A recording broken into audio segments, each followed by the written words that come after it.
Hello student, here is a JEE Advanced 2019 question, and if you like my videos, please subscribe the channel and hit the like button. A conducting wire of parabolic shape, initially y is equal to x square, is moving with velocity v equal to v naught I cap in a non-uniform magnetic field B is equal to b naught 1 plus y by L raised to beta k cap as shown in figure. If v naught, b naught, L and beta are positive constant and delta phi is the potential difference developed between the ends of wire, then the correct statement are। एक तो अपन को EMF का value निकालना है अलग अलग beta की value के लिए, और फिर कुछ ऑप्शन और है हम देखेंगे। मेन चीज़ आप देखिए, मैंने एक बार और वीडियो में मेंशन किया था कि ये लोग जो है फ्लक्स का सिंबल जो है इन्होंने EMF के लिए यूज कर लिया, तो ये करता रहता है जेई, आप इस पर थोड़ा ध्यान दें गलती नहीं हो जाए। तो हमने एक बार डायग्राम वापस बना दिया है, और ये पूरा जो वायर है उसको मैंने रेड कलर से शेड कर दिया है पिंक कलर से, और ये राइट में जा रहा है, और मैग्नेटिक फील्ड जो है के कैप यानी पॉजिटिव जेड डायरेक्शन में। ऐसे में अगर वायर के अंदर कोई भी चार्ज है, मूविंग चार्ज, वैसे तो इलेक्ट्रॉन मूव करता है लेकिन इजी करने के लिए हम पॉजिटिव चार्ज लेते हैं, क्यू है, तो उस पर एक फोर्स लगेगा और आप वो force right hand thumb rule से निकाल सकते हैं। और अगर आप वो फोर्स निकालेंगे तो वो फोर्स नेगेटिव वाई डायरेक्शन में आएगा। अपन सॉल्व करके भी देख लेंगे। तो फोर्स ऑन चार्ज से क्यू इनसाइड वायर, तो मैं पूरा डेरिवेशन करा रहा हूँ। आप चाहे तो इसको जो अपना डी ई यानी EMF मोशनल EMF का जो फॉर्मूला है BLV या BDLV हो जाएगा, उससे भी अपन कर सकते हैं, थोड़ा फास्ट हो जाएगा। लेकिन कई लोगों को बहुत तरह के डाउट होता है, तो डेरिवेशन टाइप जब मैं कराऊंगा तो सारे डाउट क्लियर हो जाएंगे। तो यहाँ फोर्स हो जाएगा magnetic force equal to Q V cross B, तो वी क्रॉस बी, वी का वैल्यू दे रखा है अपन को, वो पुट कर देते हैं। वी का वैल्यू है वी नॉट आई कैप, और यहाँ पे जो बी का वैल्यू दे रखा है वो देखा है B naught 1 plus Y by L raise to beta के कैप। तो आप देखेंगे जब मैं आई क्रॉस के कराऊंगा तो अपने पास माइनस जे आएगा, तो माइनस जे पहले लिख देता हूँ, अपने पास आ जाएगा Q V naught B naught 1 plus Y by L raise to beta, ये हमारे पास वैल्यू आ गई। ये फोर्स की वैल्यू है। अब सपोज इस फोर्स के कारण, क्योंकि ये मैग्नेटिक फोर्स है, इसके कारण ये हमारा जो चार्ज पार्टिकल है ये मूव कर जाता है dr, तो वर्क डन कितना हो जाएगा, तो वर्क डन हो जाएगा dw equal to force dot dr। आप देखेंगे फोर्स में सिर्फ y कंपोनेंट है, तो एक बार अगर मैं dr को पूरा भी लिख दूँ यानी dx आई कैप प्लस dy जे कैप, तो यहाँ बहुत क्लियर हो जाना चाहिए, dx का कोई रोल ही नहीं रहेगा क्योंकि फोर्स का सिर्फ y कंपोनेंट है, यानी जे कैप में ही है फोर्स, तो जे कैप वाले डॉट प्रोडक्ट में मल्टीप्लाई होंगे, और जे डॉट आई तो ऐसे भी जीरो होने वाला है, तो अपन सिंपली यहाँ लिख सकते हैं कि ये हो जाएगा minus Q V naught B naught 1 plus Y by L raise to beta, ये हमारे पास आ गया इंटू डी वाई, और जे डॉट जे वन हो जाएगा, ये अपने पास डी डब्ल्यू की वैल्यू आ गई। आप यहाँ से एक चीज़ क्लियर देख लीजिए, जो रोल है वो उसमें डी एक्स का कोई भी रोल नहीं है वर्क डन में। अब वर्क डन अपॉन चार्ज को अपन बोलते हैं EMF, तो डी ई छोटा EMF, जो अगर अपन देखें डी वाई डिस्प्लेसमेंट में कितना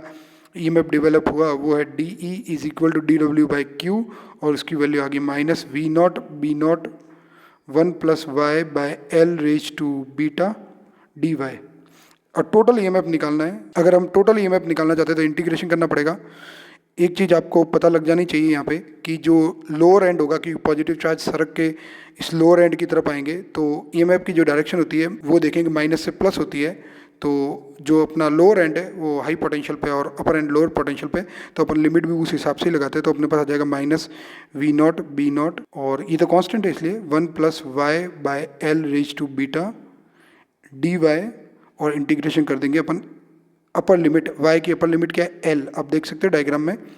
तो y की मैक्सिमम वैल्यू है L और लोअर है 0, तो मैंने L से 0 क्यों लिया, क्योंकि मुझे पता है अपर एंड नेगेटिव है और लोअर एंड पॉजिटिव है, तो मुझे पॉजिटिव आंसर निकालना है, तो मुझे L से 0 लेना पड़ेगा। तो मेरे पास आ जाएगा यहाँ पे minus V naught B naught 1 का इंटीग्रेशन y,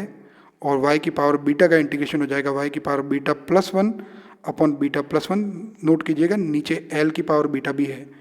तो ये हमारे पास इंटीग्रेशन, उसकी लो अपर लिमिट 0 L, आप इसको ऐसे भी लिख सकते हैं L 0 और आगे का माइनस हटा सकते हैं, तो ऐसे में 0 पे तो वैल्यू ही 0 आ जाएगी,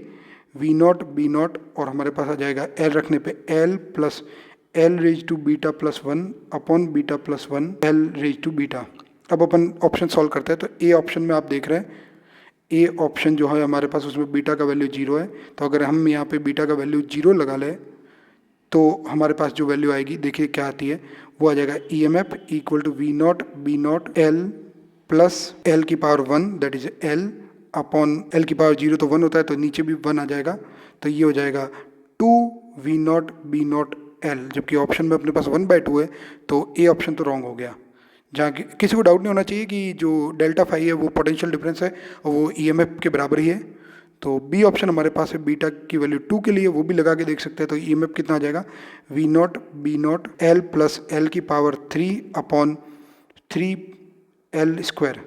तो ये कैंसिल होके हमारे पास जाएगा 4L/3, तो 4/3 V naught B naught L. तो आप देखेंगे हमारा जो ऑप्शन बी है वो बिल्कुल सही है। सी ऑप्शन में ये बोलता है delta phi remains the same if the parabolic wire is replace by a wire Y equal to x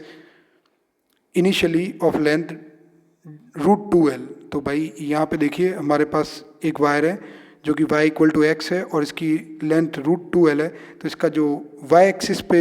इसका कंपोनेंट होगा, क्योंकि अपन देख रहे हैं वही मैटर कर रहा है, तो वो कंपोनेंट आप इजीली निकाल सकते हैं, क्योंकि ये एंगल 45 है, y equal to X line है, तो ये L ही आ जाएगा। तो ऐसे में ई एम एफ सेम रहेगा, बिल्कुल ठीक बात है। डी ऑप्शन जो अपन को बोलता है delta phi is proportional to